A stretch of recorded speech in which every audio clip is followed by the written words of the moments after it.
উচ্চ মাধ্যমিক ইতিহাস ক্লাসে সবাইকে স্বাগত। আজকের এই ক্লাসে আলোচনা করব 2024 সালে উচ্চ মাধ্যমিকের যে WBTA টেস্ট পেপার বেরিয়েছে সেই টেস্ট পেপারের ইতিহাসের পেজ নাম্বার AC12 সেট 3-এর যে 16টি এসিকিউ কোশ্চেন আছে সেগুলি আলোচনা করব। 1. ক্যাপ্টেন কুক কোন কোন দেশ আবিষ্কার করেন? নিউজিল্যান্ড, অস্ট্রেলিয়া ও হাই দ্বীপপুঞ্জ আবিষ্কার করেন। অথবা কত খ্রিস্টাব্দে আমেরিকা যুক্তরাষ্ট্র গঠিত হয়? 1776 খ্রিস্টাব্দে 9 সেপ্টেম্বর আমেরিকা যুক্তরাষ্ট্র গঠিত হয়। 2. ভারতের কোন কোন অঞ্চলে ইংরেজ বাণিজ্য কুঠি ছিল? ভারতের বোম্বাই, মাদ্রাজ, কলকাতা, বিশাখাপত্তনম ইত্যাদি অঞ্চলে। 3. চীনের কোন বছর আফিম আমদানি বন্ধ হয়? 1839 খ্রিস্টাব্দে। অথবা ওয়েলথ অফ নেশনস গ্রন্থটির রচয়িতাকে? Adam Smith. 4. কর্নওয়ালিস কোড কি? ভারতের বড়লাট লর্ড কর্নওয়ালিস এদেশে কোম্পানির কর্মচারীদের দুর্নীতি দমন, তাদের দক্ষতা বৃদ্ধি ও ভূমি সংস্কারের উদ্দেশ্যে 1793 খ্রিস্টাব্দে বিভিন্ন নীতি ও কর্মপদ্ধতির প্রবর্তন করেন। এটি কোড কর্নওয়ালিস নামে খ্যাত। অথবা নানকিং সন্ধির দুটি শর্ত লেখো। 1. চীন হংকং বন্দরটি ইংল্যান্ডকে ছেড়ে দেয়। 2. ক্যান্টন সাংহাই বন্দর বিদেশিদের কাছে চীন খুলে দিতে বাধ্য হয়। 5. কোন চার্টার আইন দ্বারা ভারতের ইংরেজ ইস্ট ইন্ডিয়া কোম্পানি তার একচেটিয়া বাণিজ্যের অধিকার হারায়? 1813 সালের। 6. নববিধান ব্রাহ্ম সমাজকে প্রতিষ্ঠা করেন? কেশবচন্দ্র সেন। অথবা যতমত ততপথ কে বলেছিলেন? শ্রী শ্রী রামকৃষ্ণ পরমহংসদেবের। 7. ভাইকম সত্যাগ্রহ বলতে কী বোঝো? বিংশ শতকের শুরুতেও দক্ষিণ ভারতের ভাইকমে বর্ণ হিন্দুদের একটি মন্দিরের নিকটবর্তী রাস্তা দিয়ে নিম্নবর্ণের মানুষের চলাচল নিষিদ্ধ ছিল। নিম্নবর্ণের মানুষদের জন্য এই রাস্তা খুলে দেওয়ার দাবিতে শ্রী নারায়ণ গুরু তীব্র আন্দোলন গড়ে তোলেন 1924 খ্রিস্টাব্দে। এই আন্দোলন ভাইকম সত্যাগ্রহ নামে পরিচিত। 8.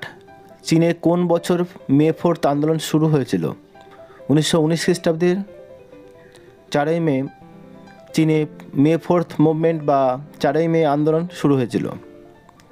অথবা বিধবা বিবাহ আন্দোলনের প্রধান উদ্যোক্তাকে? ঈশ্বরচন্দ্র বিদ্যাসাগর। 9. সিমলা দ্বৈত কি?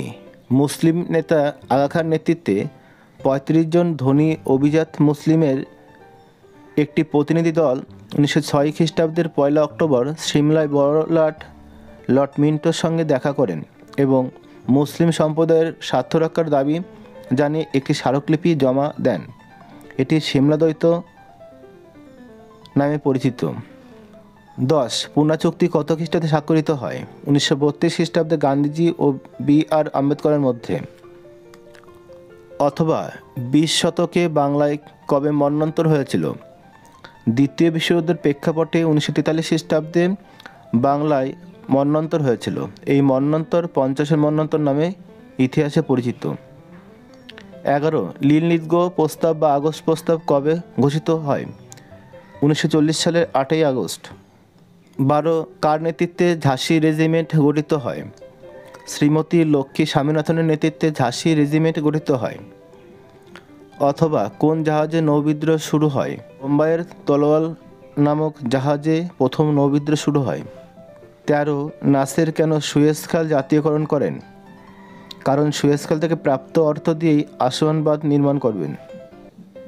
অথবা জাপান কবে মার্কিন নৌঘাঁটি পার্ল হারবার আক্রমণ করে? 7ই ডিসেম্বর 1941 সালে। 14. ইমরে নেগি কে ছিলেন? ইমরে নেগি ছিলেন হাঙ্গেরির যুক্তফ্রন্টের নেতা। রুশ প্রভাবিত হাঙ্গেরির নেতাদের মধ্যে তিনি ছিলেন স্টালিন বিরোধী গোষ্ঠীভুক্ত। 15. প্রথম পঞ্চবার্ষিকী পরিকল্পনা দুটি গুরুত্ব লেখো। 1. এই পরিকল্পনায় দেশের প্রকৃত আয় বাড়ে 18%। 2. খাদ্যশস্য উৎপাদন বেড়ে দাঁড়ায় 65.8 মিলিয়ন টন। 3. শিল্প উৎপাদনের ক্ষেত্রেও লক্ষ্য পূরণ হয়। অথবা দ্বিতীয় পঞ্চবার্ষিকী পরিকল্পনা দুটি গুরুত্ব লেখো। 1. জাতীয় আয় 8% বৃদ্ধি পায়। অন্যদিকে প্রতি বছর 2% হারে জনসংখ্যা বৃদ্ধি পেলে গড় মাথাপিছু আয় কমতে থাকে। 2. খাদ্যশস্যের উৎপাদন 15% বৃদ্ধি পায়। 3. ভারী শিল্প গঠনের উদ্যোগ গ্রহণ করে দুর্গাপুর ও ভিলাই ইস্পাত কারখানা গড়ে ওঠে। 16. স্বাধীন ভারতের প্রেক্ষিতে মিশ্র অর্থনীতি বলতে কী বোঝো? মিশ্র অর্থনীতি বলতে এমন এক অর্থব্যবস্থা বোঝায় যেখানে রাষ্ট্রীয় উদ্যোগের পাশাপাশি বেসরকারি উদ্যোগকেও দেশের অর্থনৈতিক উন্নয়নে শামিল করা হয়। স্বাধীন ভারতের মিশ্র অর্থনৈতিক ব্যবস্থা প্রচলিত হয়েছে। ক্লাসটি ভালো লাগলে লাইক করো, তোমাদের বন্ধুদের শেয়ার করো, আর যারা আমার এই চ্যানেলে নতুন তারা অবশ্যই চ্যানেলটিকে সাবস্ক্রাইব করো। আবার দেখা হবে পরের ক্লাসে। সে পর্যন্ত সবাই ভালো ও সুস্থ থেকো।